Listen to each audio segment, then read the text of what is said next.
Muito boa tarde a todos, sejam bem-vindos à segunda sessão deste conjunto de palestras denominado Finanças à Quinta no SCAP. A primeira sessão decorreu em outubro passado, onde estivemos aqui a debater o investimento early stage, e desta feita, mudando de tema, mas dentro de um largo espectro do que pretendemos debater neste evento aqui à volta da questão das finanças, hoje vamos falar sobre segurança social.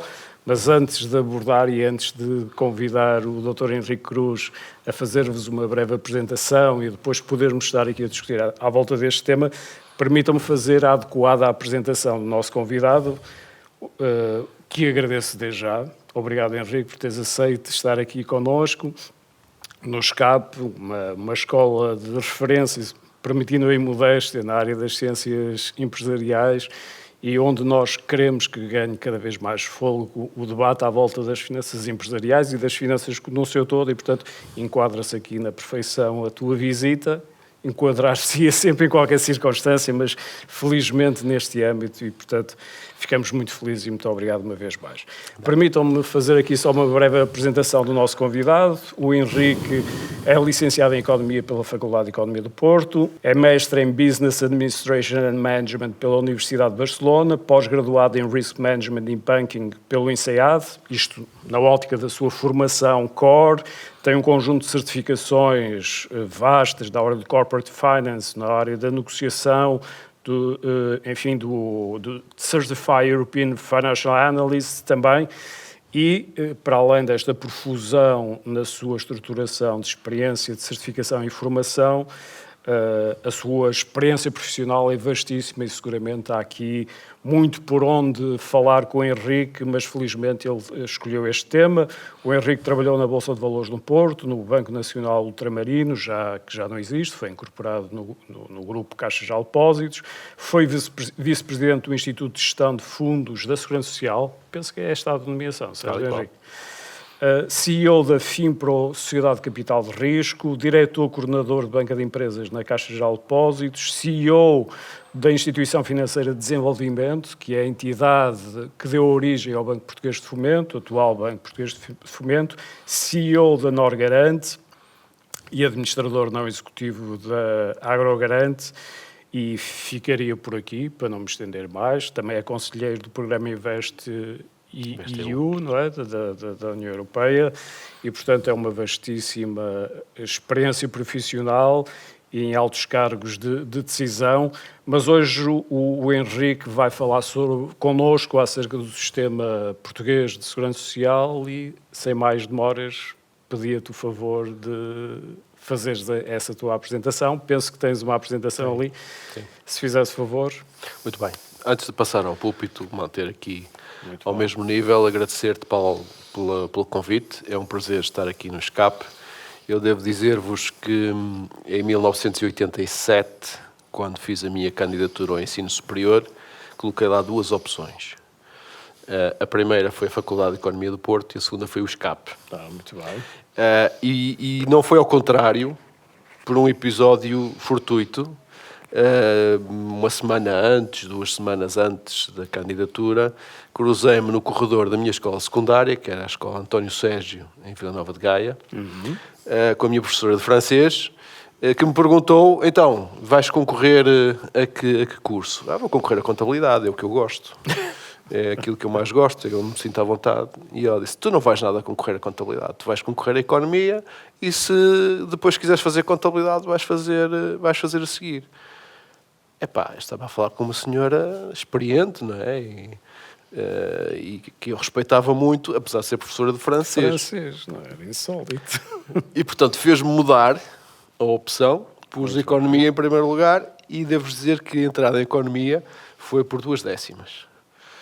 Portanto, foi um acaso ter ido para a Faculdade de Economia e não ter ido para o Instituto Superior de Contabilidade e Administração.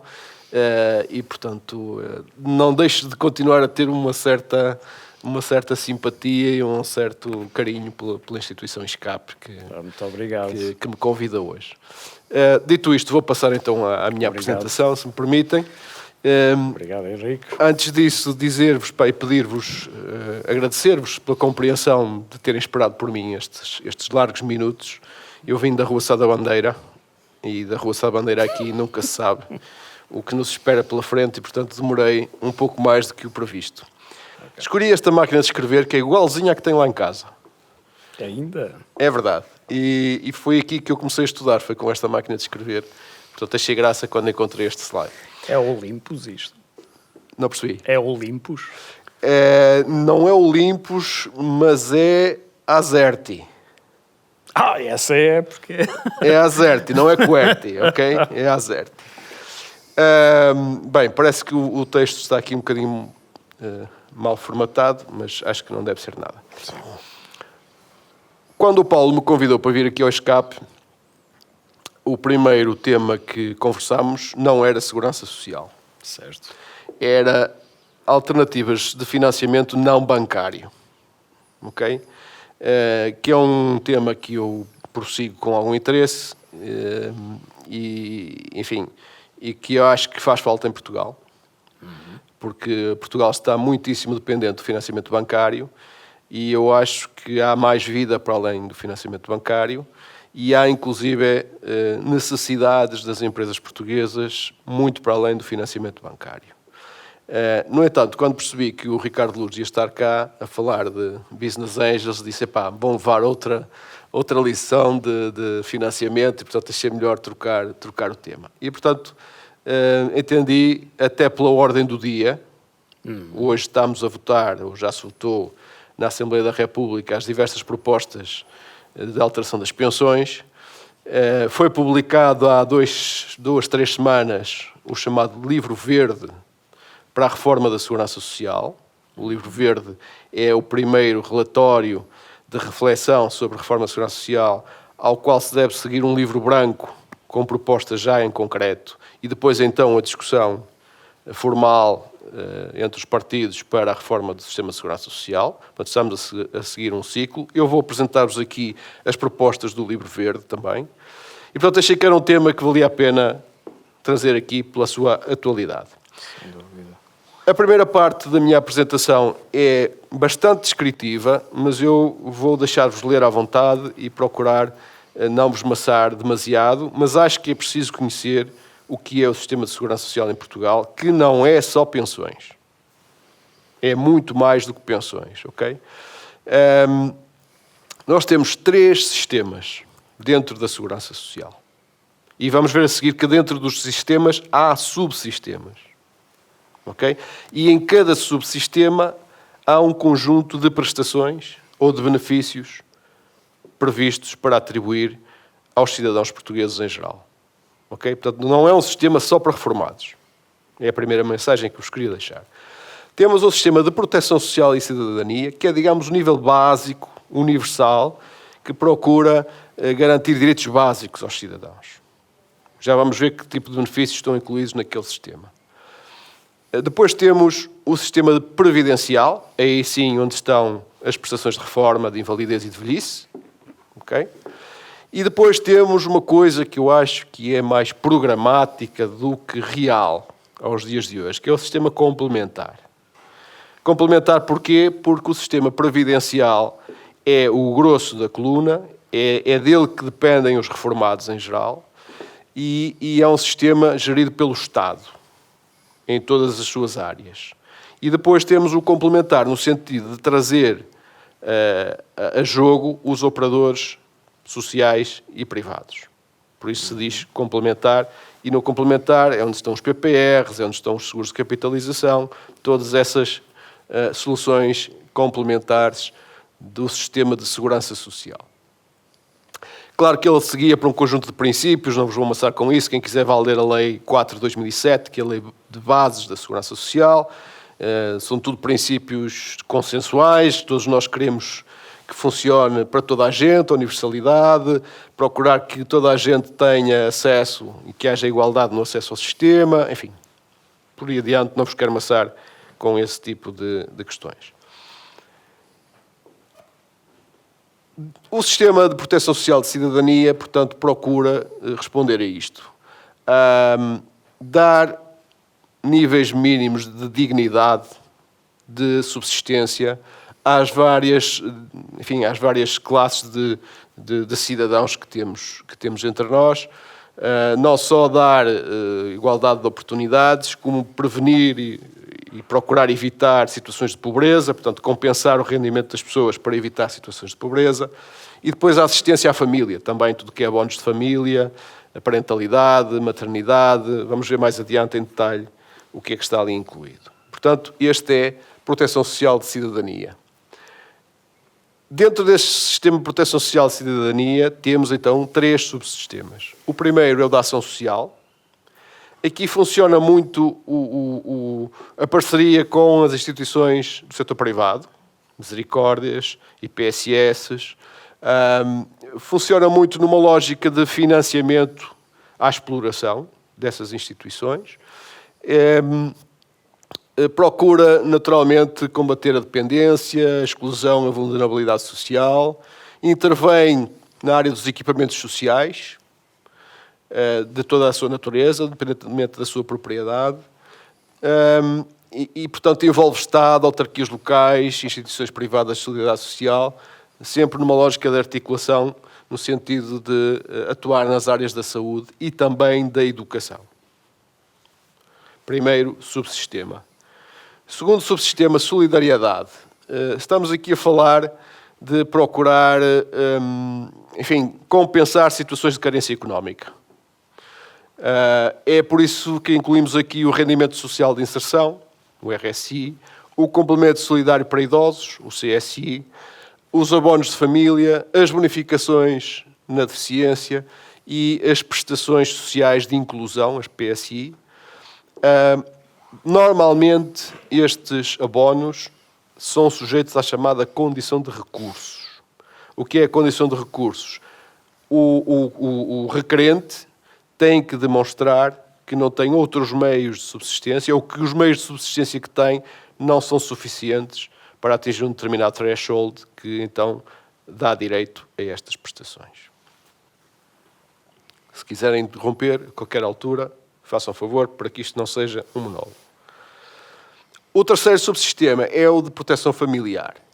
Estamos aqui a falar de abonos de família, licenças de maternidade e paternidade, apoio à família em condições de vulnerabilidade, há apoios para quem está à espera de adoção, de adotar crianças também, e também apoios mais residuais, como este para a educação, o auxílio para material escolar. Portanto, é um subsistema muito preocupado com o ambiente da família, com a situação económica da família, quer pais, quer filhos, quer adotados, quer descendentes, quer dependentes em geral, incluindo os ascendentes. Portanto, quem está a tomar conta de pessoas dependentes também tem acesso a alguns abonos pela via deste subsistema. E com estes 3 subsistemas vimos o que é o primeiro sistema, o tal sistema de cidadania. O sistema previdencial, que é o mais conhecido, o sistema ligado às pensões, cobre as chamadas eventualidades. Este termo é situações, enfim, que querem ser compensadas por esse sistema previdencial. Portanto, quando estamos na situação de doença, quando estamos na situação de maternidade, paternidade, adoção, desemprego, acidentes de trabalho, doenças profissionais e, sobretudo, invalidez, velhice e morte. Portanto, na invalidez temos as pensões de invalidez, na velhice temos as pensões de reforma, há subsídios de morte também e temos também depois no desemprego um bolo grande de despesa com subsídios de desemprego. É um sistema de adesão obrigatória, portanto, toda a gente que trabalha por conta de outrem ou que trabalha a recibo verde é obrigado a inscrever-se. Há também uma componente de adesão voluntária para quem não exerce nenhuma profissão. Portanto, eu posso aderir numa lógica de seguro social, como se fosse comprar um seguro de vida, um seguro de invalidez, ou um seguro de desemprego. Eu posso aderir, mesmo não estando a trabalhar. É financiado pelas contribuições. Portanto, é uma espécie de contrato entre o Estado e os contribuintes. Portanto, vocês contribuem, têm direitos adquiridos associados a essas contribuições. E é portável, no sentido que se eu for para o estrangeiro, posso também manter os meus direitos para o futuro, para vir a recebê-los, portanto não se perdem por eu mudar de país e por deixar de contribuir durante algum tempo. Portanto, esses direitos estão cá, e se eu me reformar noutro país, posso inclusive vir cá pedir que complementem a minha reforma no outro país com os direitos que eu adquiri cá em Portugal, e vice-versa. Portanto, há pessoas que podem vir acabar a carreira a Portugal e vão buscar os direitos de contribuição nos outros países de origem, onde contribuíram antes, através dos acordos que Portugal estabeleceu com esses países. Taxas de contribuição, penso que isto é de conhecimento geral, portanto, os empregados 11%, os empregadores 23,75%, os trabalhadores autónomos 29,60%, os independentes 34,75%. Portanto, os independentes fazem a sua contribuição mais a contribuição, são patrões de si próprios, basicamente. Os autónomos é um regime intermédio que não tem as eventualidades todas, portanto, não tem direito a todos os subsídios e por isso tem uma taxa de contribuição um pouquinho mais baixa, mas também são patrões de si próprios. É este o conceito. Sistema complementar. Já expliquei qual é a lógica do sistema complementar. Ele, ao dia de hoje, abrange o regime público de capitalização e abrange os outros regimes, nomeadamente fundos de pensões privados. Há empresas que têm o seu próprio fundo de pensões, a Caixa Geral de Depósitos tem, o Banco de Portugal tem, a EDP tem, a Galp tem. Há um conjunto de empresas que têm planos de pensões próprios. Os bancos têm, em geral, planos de pensões próprios que normalmente acrescem à Segurança Social, no sentido de ter uma taxa de substituição da primeira reforma para o salário melhor do que aquela que a Segurança Social oferece. Portanto, hoje, a Segurança Social, vamos ver mais à frente, é capaz de oferecer uma taxa de substituição de 55%, 60% do último salário aos novos reformados, e o que as pensões complementares fazem é fazer esses 65% chegarem a 80%.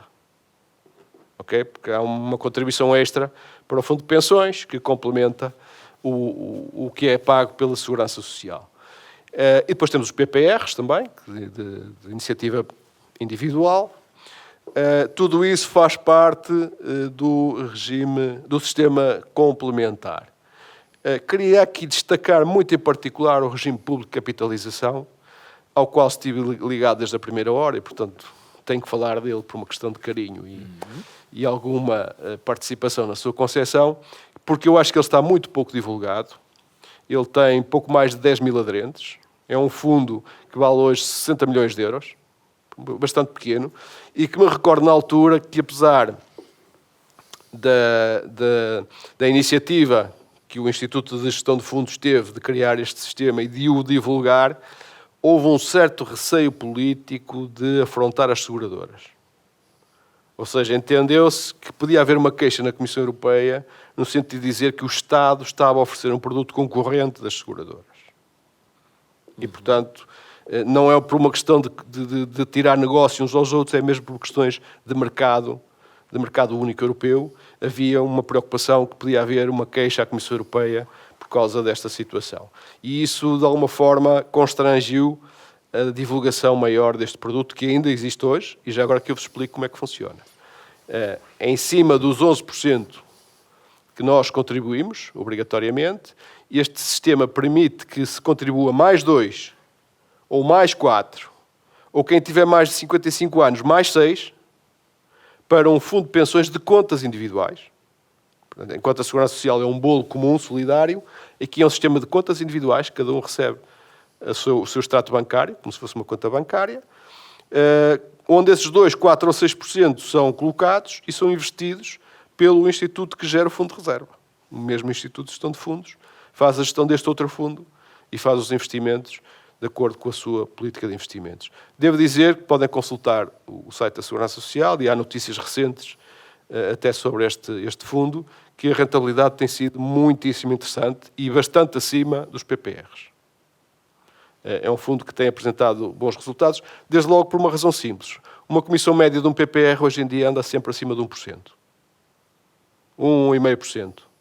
Este fundo custa 0,2%. Ou menos de 0,2%. Portanto, só aí estão a ver que há logo uma margem muito grande que beneficia o participante.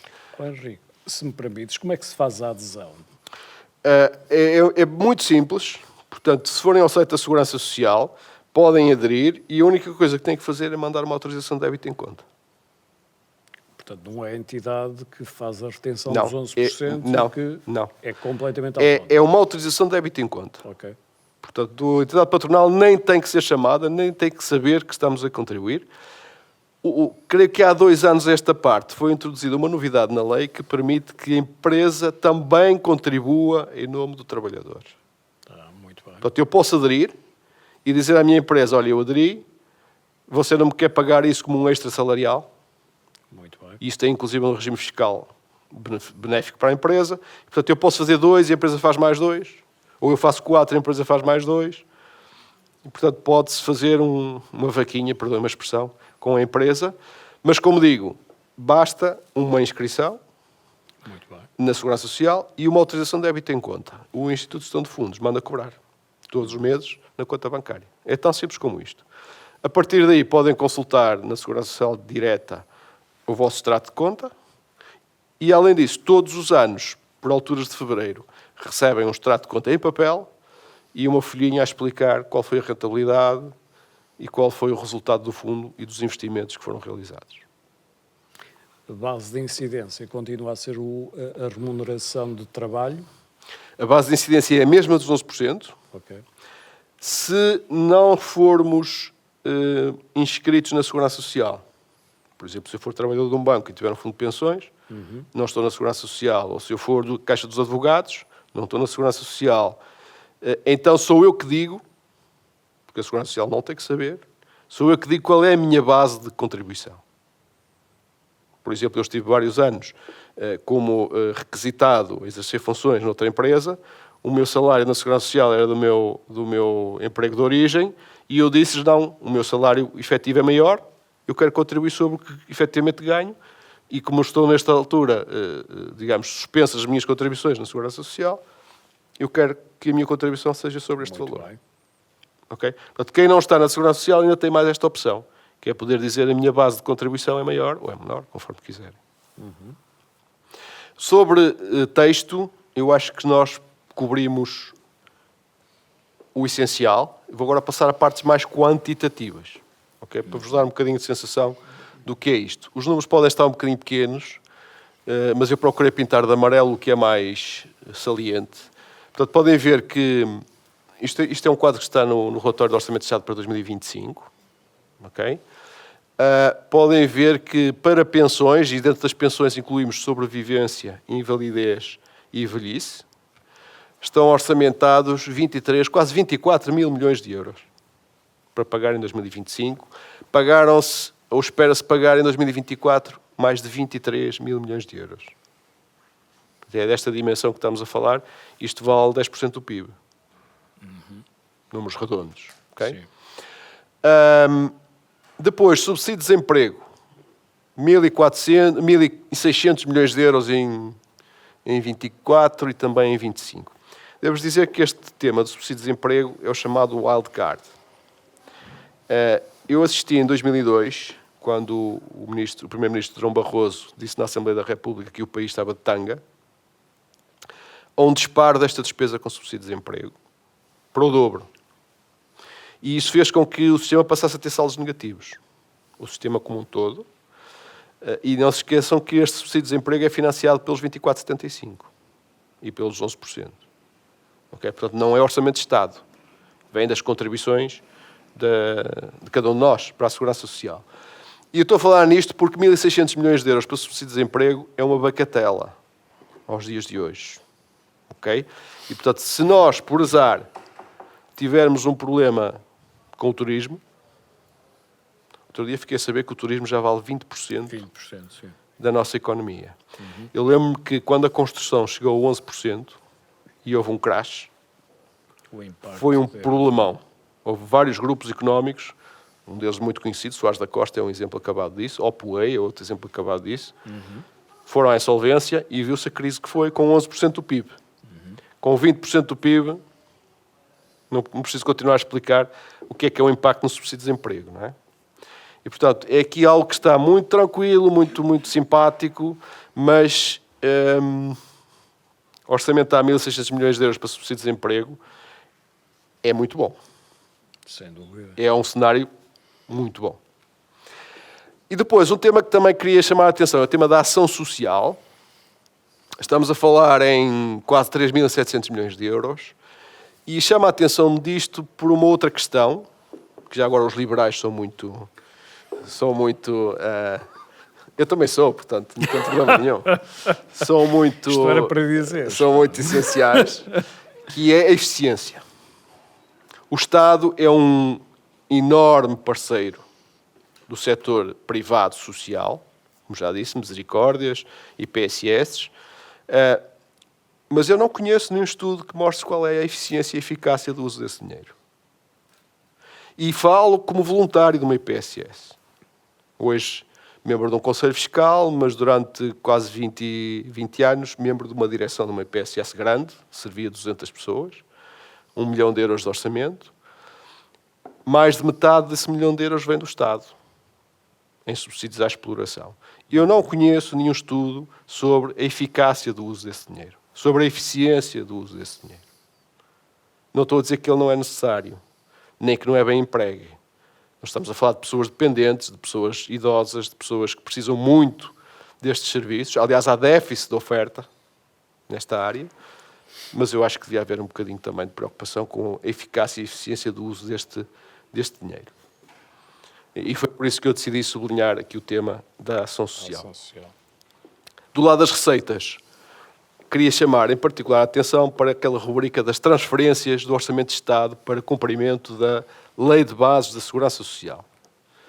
Este nome pomposo, basicamente, é para dizer que o Orçamento de Estado paga uma parte das despesas da Segurança Social. Paga, naturalmente, os sistemas chamados não contributivos.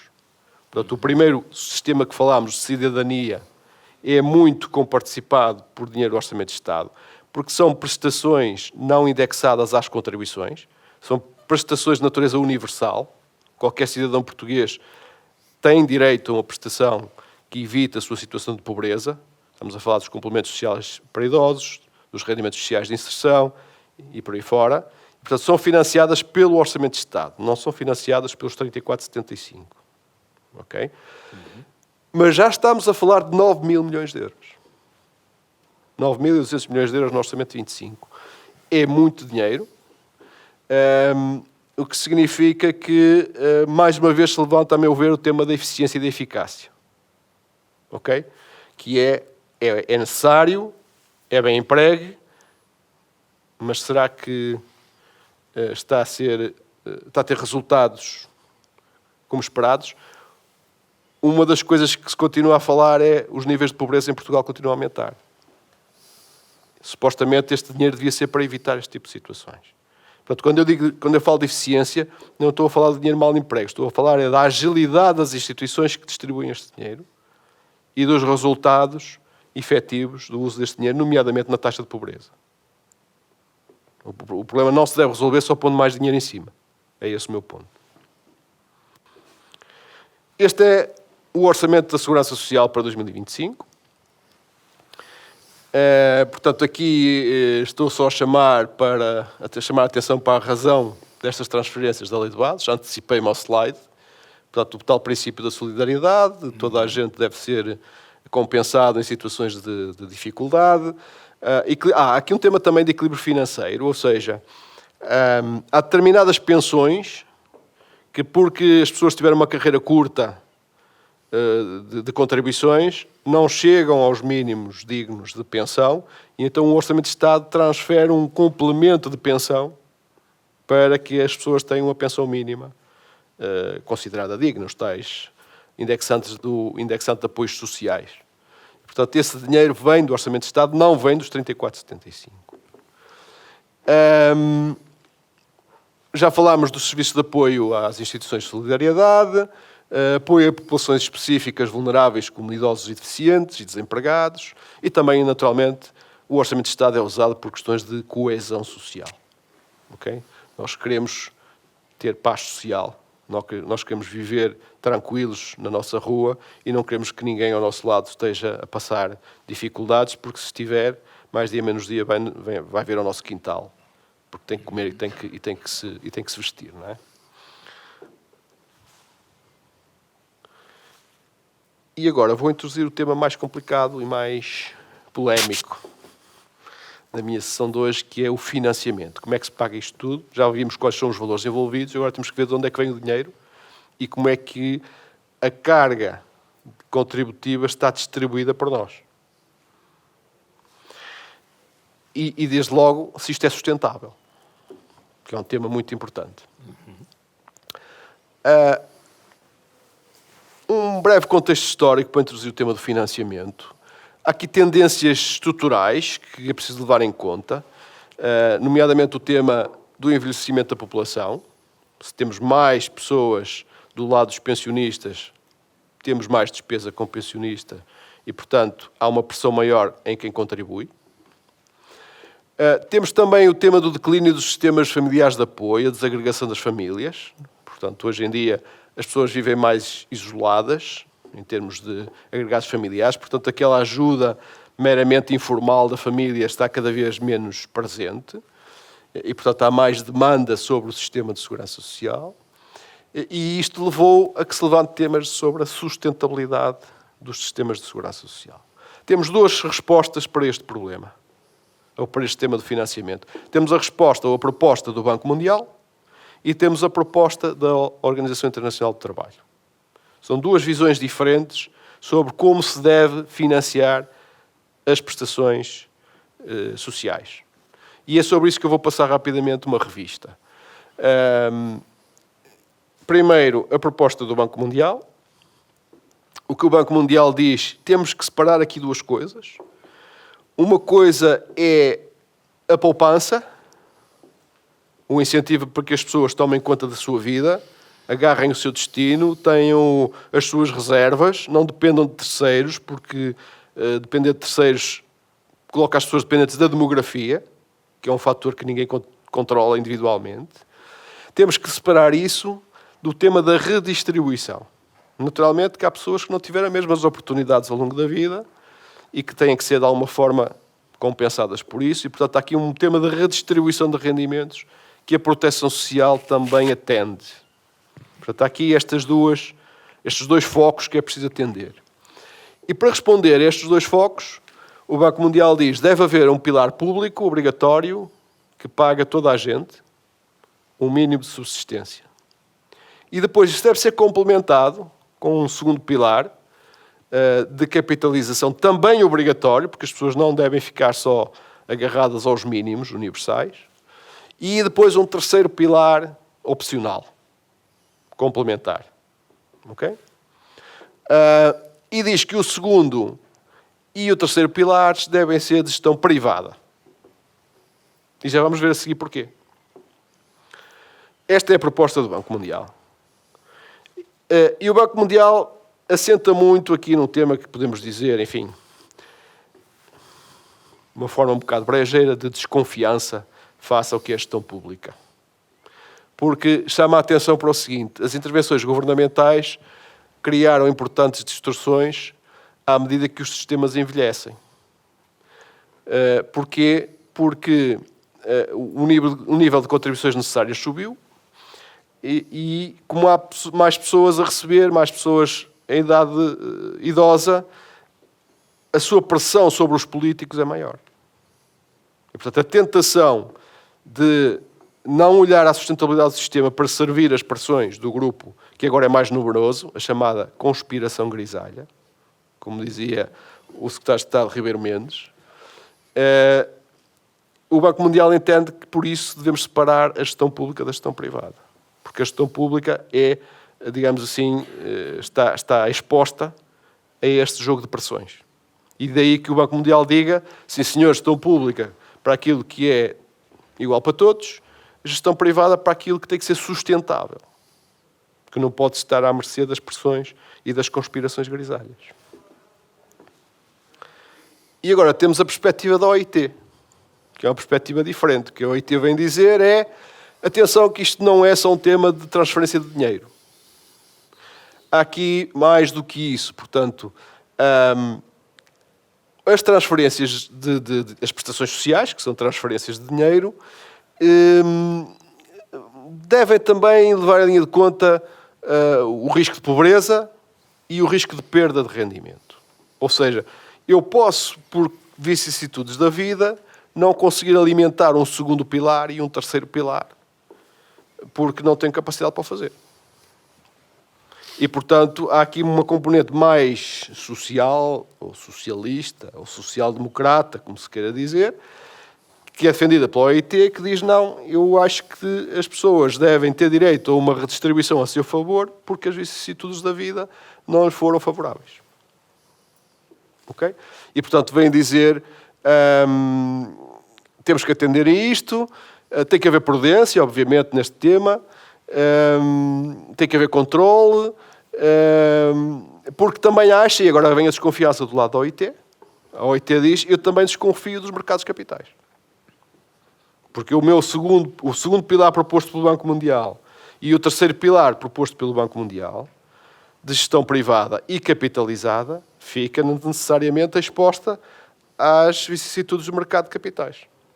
E, portanto, a OIT vem dizer, eu não quero estar exposto ao mercado de capitais, eu prefiro estar exposto à demografia. Agora vocês escolhem. E, portanto, vem dizer, sim, senhor, é preciso que haja aqui financiamento sustentável, mas vamos aqui atender estes temas, não só do mercado de capitais ser também em si volátil, como a necessidade de evitar a pobreza e de compensar a falta de rendimento. Portanto, são duas propostas alternativas. Em Portugal temos seguido mais esta segunda. Aliás, temos seguido esta segunda, porque não há segundo e terceiro pilar de relevância. O segundo e terceiro pilar são muito pequenos em volume, pagam muito pouco de prestações. Uma percentagem muito pequena de pensões em Portugal é paga pelos PPRs e pelos fundos de pensões privados. O grosso, mais de 90%, é pago pela Segurança Social. É isto que eu aqui estou a dizer. Portanto, é um sistema de benefício definido. Na verdade, o benefício definido, o que é que diz? Eu digo quanto é que você vai receber e depois é de arranjar o dinheiro.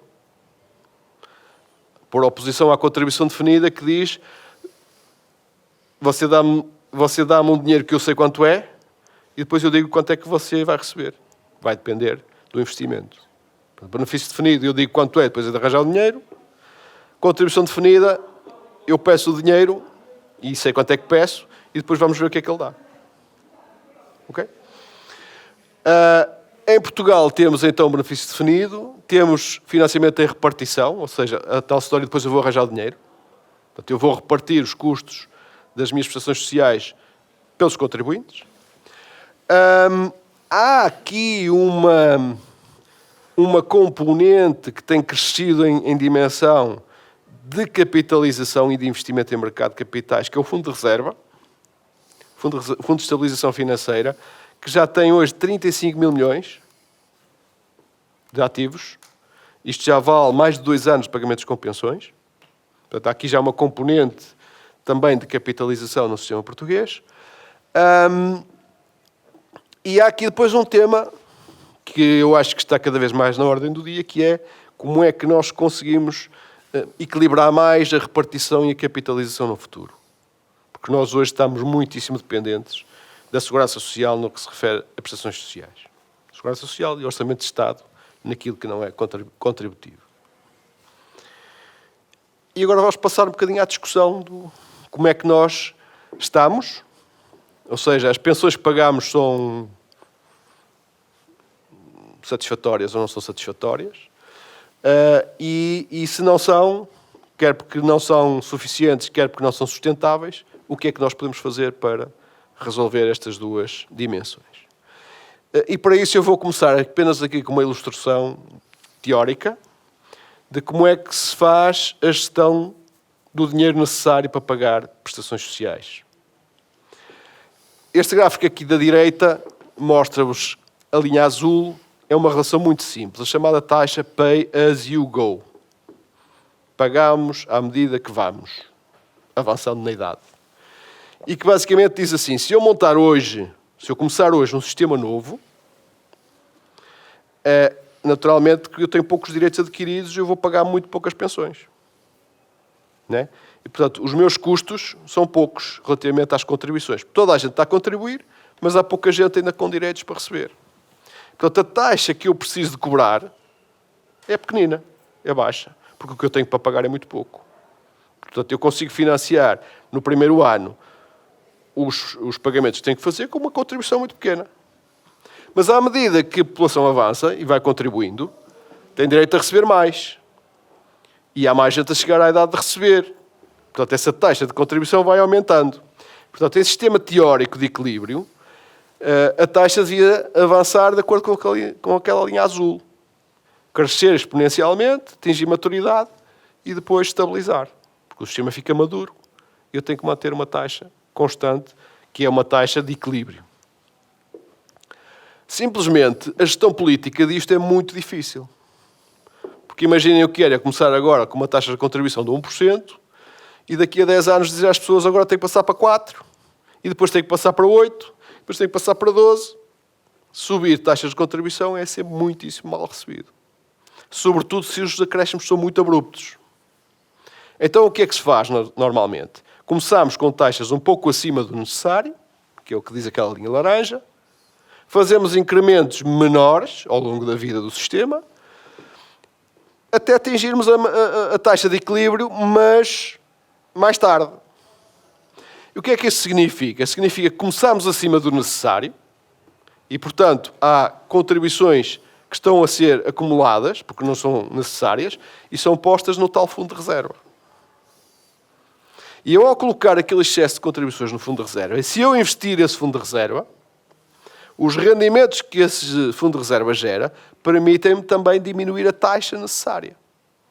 Ou seja, aquela linha azul tende a ser menor do que seria sem as reservas.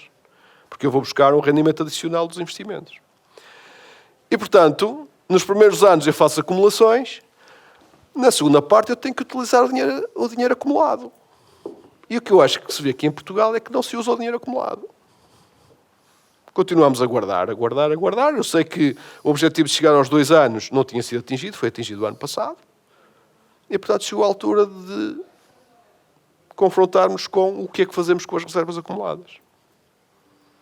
Tu falaste em 36 mil milhões? 36 mil milhões. E, portanto, esta é a forma de financiar um sistema em repartição. Ok? Onde é que nós estamos? Se virem um anexo ao relatório do Orçamento de Estado para 25, há lá um anexo, que se chama Informação Complementar, que publica as projeções do Sistema de Segurança Social até 2070. E o que se vê lá é que temos saldos negativos em 2040, continuamos com saldos negativos em 2050, continuamos com saldos negativos em 2060 e continuamos com saldos negativos no último ano de projeção, que é 2070. E dizemos que o sistema está equilibrado. Eu não sei se vocês conseguem ver. Eu, por acaso, era uma pergunta que trazia. O Henrique está-se a referir precisamente a isto. Não sei se é visível para todos, mas é, a partir de 2040 há um déficit de 0,2 e depois vai para 0,6, há ali uma recuperação. Em 2070, 0,6. Isto está no Orçamento de Estado para 2025. 25. Mas dizem-me assim, bom, mas o Fundo de Reserva não se esgota. Mesmo com esses saldos negativos, o Fundo de Reserva não se esgota em 2070. Consegue cobrir estes déficits? Ainda cobre esses déficits. Okay. E eu pergunto, e 2080? Ou seja, podemos dizer que o sistema está equilibrado porque a almofada não se esgota, sabendo nós que 40, 50, 60, 70 é sempre negativo? Será que o sistema está sustentável porque eu tenho um fundo de reserva que não se esgota no horizonte da minha projeção? Question mark. Portanto, o tema da sustentabilidade, do meu ponto de vista, não está resolvido. E digo mais, e agora esta parte não é minha, é o professor Jorge Bravo, que é outra pessoa que estuda bastante estas matérias, que diz, ainda falta pôr aqui a Caixa Geral de Aposentações. Porque a Caixa Geral de Aposentações foi, entretanto, integrada na Segurança Social. Ou não foi integrada, foi fechada. Foi fechada e, portanto, o dinheiro que lá havia, não sabemos se é suficiente para pagar as pessoas que estão inscritas. Eu acho que não é. É uma questão de se ver os estudos que há sobre essa matéria. E, portanto, em cima disto, ainda temos que acrescentar a conta da Caixa Geral de Aposentações. okay? Que agora já não recebe contribuições porque o sistema foi fechado. Os funcionários públicos agora, novos, vão todos para a Segurança Social. Portanto, há ali um sistema que está fechado, que é preciso ver se é autossustentável, e pelo que diz o professor Jorge Bravo, não é. Não é. Portanto, o tema da sustentabilidade, a meu ver, está em aberto. Não está resolvido. E, por outro lado, há aqui uma série de percepções que também não ajudam a resolver este problema. Portanto, há aqui uma percepção de que a eficiência do sistema não é brilhante. As pessoas estão cada vez menos disponíveis para contribuir mais. Aliás, a discussão hoje é desonerar os custos do trabalho. Não é? É uma discussão que volta e meia está em cima da mesa.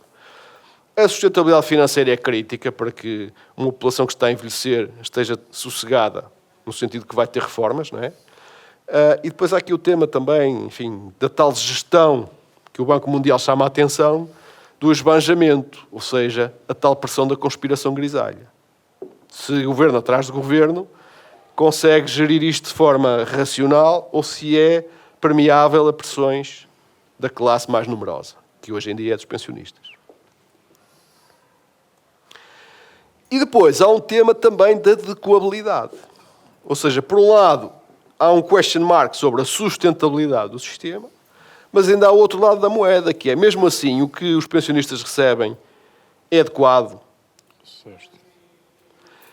E o que se vê, quer nos estudos da Comissão Europeia, quer nos próprios parceiros do Conselho Económico e Social, é que não só as pessoas estão a receber menos, ano após ano, ou seja, a nova geração de pensionistas está a receber menos do que recebia a geração anterior. E isto tem a ver essencialmente com a introdução de fatores de sustentabilidade, que eu acho que sabem o que é, e tem a ver também com a reforma que se fez em 2007, no sentido de penalizar as reformas antecipadas. Não quer dizer que seja desadequada esta penalização das reformas antecipadas, mas eu comecei a trabalhar em 1991,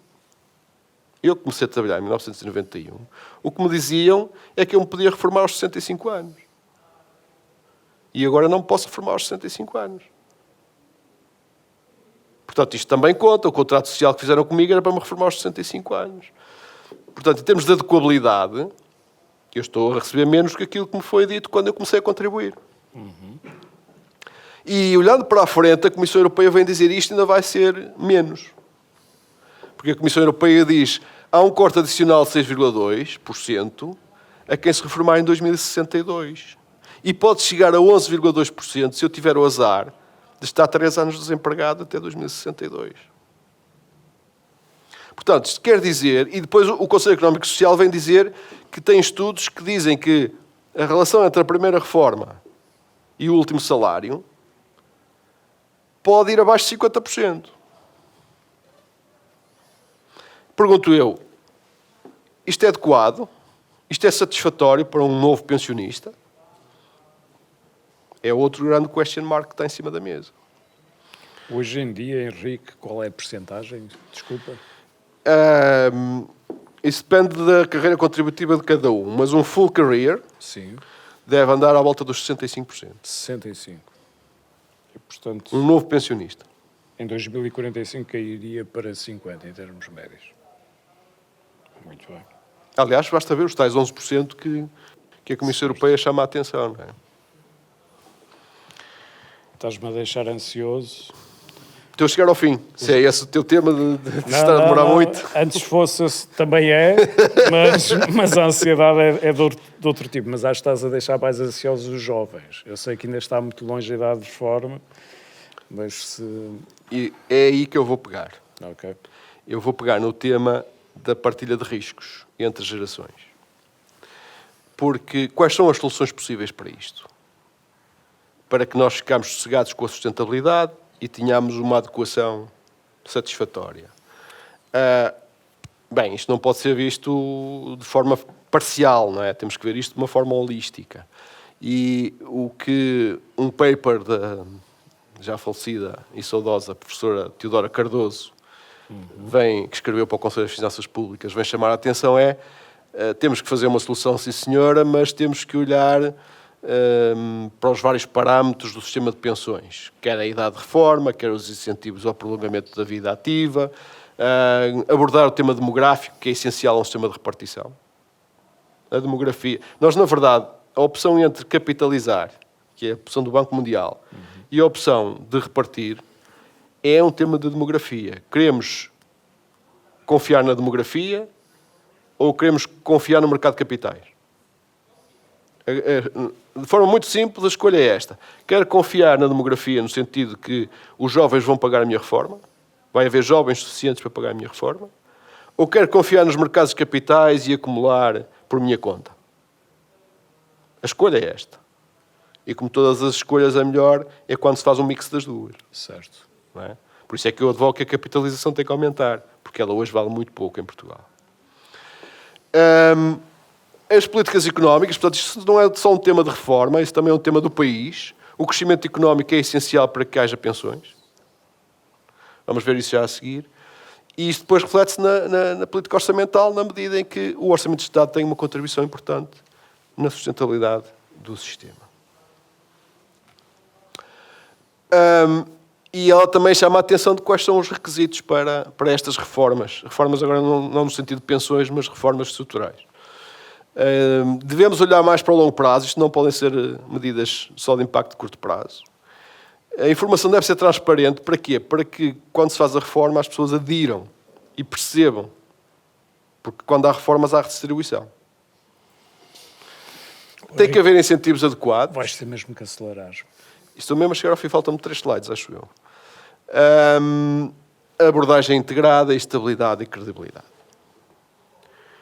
Livro Verde. Livro Verde que foi publicado há 3 semanas e o conjunto de propostas que o Livro Verde vem fazer para que haja uma reforma do atual sistema. Introduzir uma nova contribuição sobre o valor acrescentado. Portanto, aqui estamos a ir buscar mais receita. Reavaliar a base de contribuição, ou seja, todas as componentes remuneratórias que servem para a aplicação dos 34,75. Fazer uma análise atuarial, ou seja, pôr em causa a própria taxa dos 34,75. Será que 34,75 é suficiente para equilibrar o sistema? Simplificar as modalidades de reforma antecipada, indexar a idade máxima do setor público à idade normal de reforma, isto é um tema mais da área pública. Uma que me é particularmente querida, que é esta, rever o modelo de gestão de ativos do Fundo de Reserva. Dou-vos só 2 números. O Fundo de Reserva hoje tem que investir pelo menos 50% em dívida pública portuguesa. A dívida pública portuguesa é nominal, não é indexada à inflação. E só pode investir um máximo de 25% em ações. Ok? Portanto, a rentabilidade potencial num fundo só... Há outras regras, mas só estas 2... A rentabilidade potencial está logo bastante limitada. Enfim, depois reformar o mecanismo de indexação da pensão. Isto tem a ver com as atualizações das pensões. Estimular a poupança através de planos de pensão profissional. Uma muito interessante aqui. Alocar uma parte dos pagamentos de IVA para contas individuais. Isto é uma espécie, passa a publicidade, de solução do cartão Universo.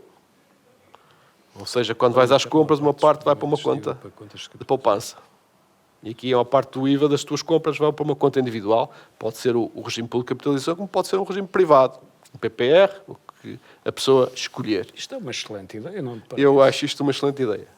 Até porque permite reforçar a capitalização sem grande esforço. Exatamente, já pagas o IVA. Melhorar e fortalecer o complemento solidário para idosos. Isto é um tema mais de compensação da terceira idade. Deixa-me só partilhar também este gráfico de rentabilidade. Não sei se conseguem ver, mas a rentabilidade atual... Mas esse é um gráfico muito injusto. Pá. É o que é? Não, vou-te explicar porquê. 2%. Não tires daí. Este cor laranja, como eu dizia há bocadinho, tem que pôr metade em dívida pública e o máximo de 25% em ações. Sim. Este aqui é a inflação. Inflação é a indexação à inflação. Ora, se metade do meu portfólio tem que ser em dívida nominal, eu não consigo concorrer com a inflação. Há logo metade que está preso. E depois, tens aqui o PSI 20 e o S&P 500. O PSI 20 é 100% em ações. Claro. O S&P é 100% em ações. Eu acho esse gráfico, pá... Mas é para te dar razão à tua crítica, ou seja, enquanto se mantiveres 50% em dívida pública, não há como competir, Claro, não é? claro, Não há como competir. Claro. Mas o Estado tem que ser financiado. Claro. Vou-vos deixar só algumas ideias, estas são da minha autoria. Portanto, aqui sou eu que estou a dar o corpo às balas. E a forma como eu olho para a reforma que se pretende fazer é muito na perspectiva da partilha dos riscos. Se vocês fizerem uma reflexão ao que nós temos hoje, aquilo que vos expliquei até agora, o que é que nós percebemos? O risco de longevidade, quem é que está a ser penalizado por ele? São os futuros pensionistas. Por causa do fator de sustentabilidade. Quem é que está hoje em dia a ser exposto ao risco de investimento? Os futuros pensionistas. Porquê? Porque as regras do Fundo de Estabilização não lhe permitem compensar essas barras azuis que tu aí viste. Quem é que vai sofrer com isso? Os futuros pensionistas. Quem é que hoje sofre com o risco de inflação? Bem, aqui vocês tinham que ver as regras de atualização das pensões e vocês vão ver que quem está hoje a ser penalizado pela inflação são as pensões mais altas. Porque a indexação das pensões acima de 2 IAs, ou seja, 1.000 euros, basicamente, são abaixo da inflação quando o PIB cresce menos de 2%. Quando o PIB cresce menos de 2%, as pensões acima de 2 IAs são indexadas abaixo da inflação. Portanto, quem está a levar com a inflação são os pensionistas de pensões superiores. O risco de crescimento económico, todos os pensionistas atuais, como dizia, crescimento abaixo de 2% penaliza toda a gente. E depois, os riscos de alteração nas regras do sistema, sem possibilidade de ajustar o comportamento de reforma, penalizam quem está na minha idade, 55, 56, 57, 58. Ou seja, quem está a chegar à reforma já não consegue corrigir a sua carreira contributiva, já não consegue fazer poupanças que compensem este risco. Portanto, a minha leitura é, o risco está muito em cima dos futuros pensionistas e dos pensionistas de pensões mais altas. E, portanto, é preciso reequilibrar esta partilha de riscos. Como é que eu faço isso? Eu tenho, de alguma forma, que indexar o crescimento da despesa com pensões à demografia. Mas para todos. Portanto, a atualização dos pensionistas atuais também devia ter uma componente de demografia.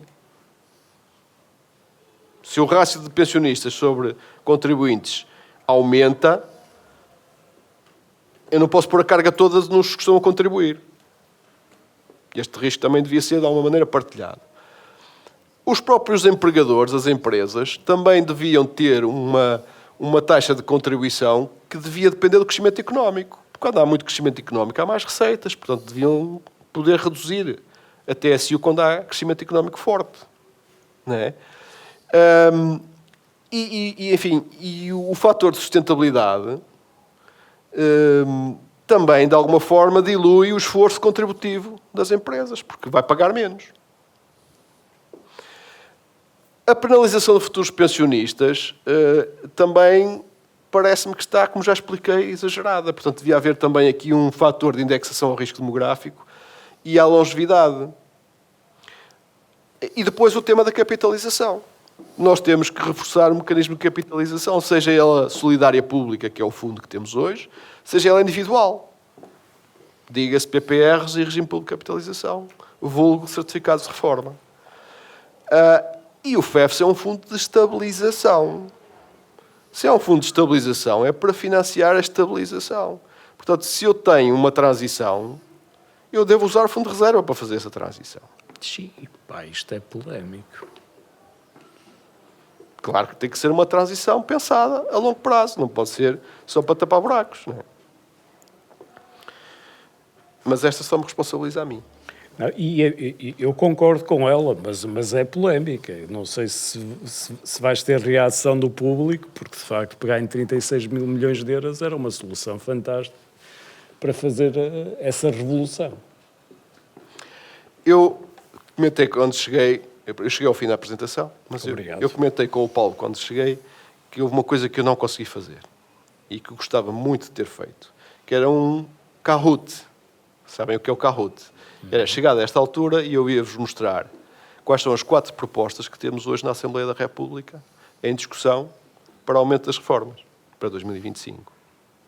E eu ia ficar curioso de ver as vossas preferências. Nós temos uma primeira proposta que diz 1,25% extra. Deixa-me só dizer uma coisa. As regras que estão instituídas hoje, automáticas, resultam para 2025 num aumento das pensões entre 1,6% e 1,9%. Porquê? Porque o crescimento económico ficou abaixo de 2% em 2024. Terceiro trimestre, ficou abaixo de 2%. Quando está abaixo de 2%, as regras resultam numa atualização entre 1,9% para as pensões baixas e 1,6% para as pensões altas. E, portanto, nós temos as seguintes propostas em discussão na Assembleia da República. Uma, aumento de 1,25% em cima desses 1,6% ou 1,9% para as pensões até 3 vezes o IAS, até 1.500 euros. Primeira proposta, 1,25%. Proposta A. Segunda proposta, aumento de 50 euros para toda a gente, deduzido do que resultaria do 1,6% e 1,9%. Se quiserem, façam as contas redondas. Façam a 2%. 2% de 500 euros, que é um IAS, dá 10 euros. Portanto, quem tiver a reforma de 500 euros, levava mais 40. Quem tivesse a reforma de 1.000 euros, levava mais 30. Ok? E eu acho que esta proposta acima de 10 IAs dava para devolver dinheiro, não é? Mas pronto, é a proposta que lá está. 50 euros... Mas é one shot? Não, é permanente. Permanente? Okay. Sobes a base e daqui para a frente a regra mantém-se, não é? Okay. Sobe a base, ok? A primeira também sobe a base, ok? Certo. O 1,25 sobe e futuro aplica-se sobre esta. Segunda hipótese, 50 euros menos o que resultaria. Terceira hipótese, 5% para todos, com um mínimo de 70 euros. Quarta hipótese.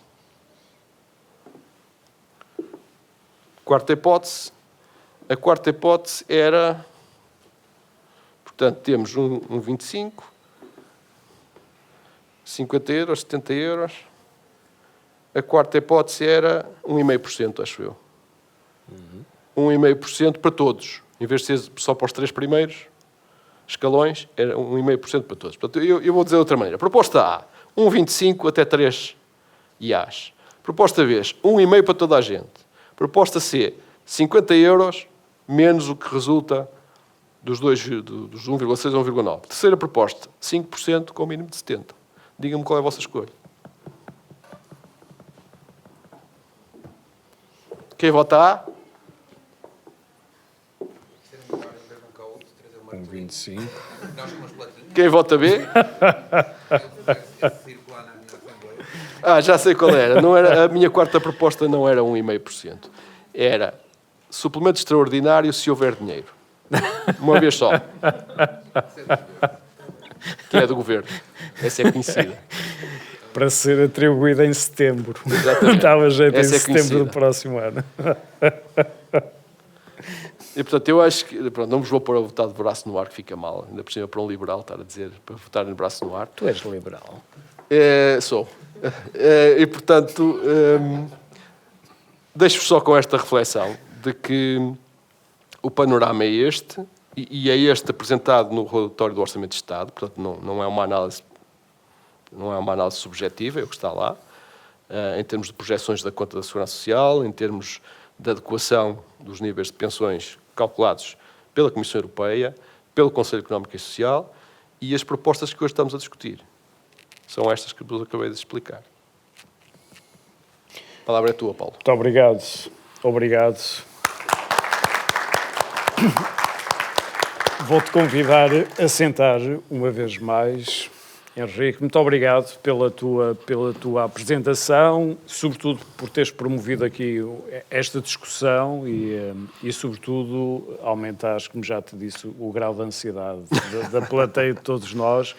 Mas não podemos esconder, de facto, aqui um problema que continua sem resolução e, de facto, as propostas que estão no Orçamento de Estado, uma coisa evidenciam, é que a solução não está seguramente no Orçamento para 2025 e, portanto, continuamos a empurrar com a barriga e isso deve nos deixar a pensar.